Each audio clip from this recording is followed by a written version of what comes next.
नमस्कार, आपण पाहत आहात जनतेचा बातमीदार न्यूज चॅनल। उन्हाळ्याची तीव्रता दिवसेंदिवस वाढत असताना फिरत्या मुक्या गायी, नंदी, बैल आणि इतर प्राण्यांच्या वेदना ओळखून त्यांच्यासाठी सावली व पाण्याची व्यवस्था करण्याचे आवाहन गौरक्षक नितीन जाधव गोगलगावकर यांनी केले आहे।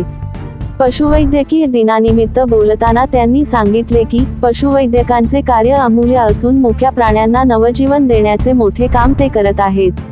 तसेच प्रत्येक नागरिकांनी आपल्या घरासमोर मोकळ्या जागेत किंवा शहर गाव परिसरात झाडे लावावीत, पाण्याची तळवटे ठेवावीत आणि वेस्टेज पाणी मोकळ्या जागेत सोडून प्राण्यांना पाण्याची सोय करून द्यावी, असेही आवाहन करण्यात आले।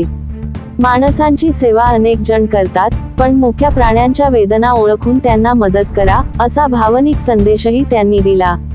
ही माहिती कैलासवासी छगन आप्पा जाधव गोसंवर्धन चॅरिटेबल ट्रस्टतर्फे पत्रकाद्वारे देण्यात आली आहे।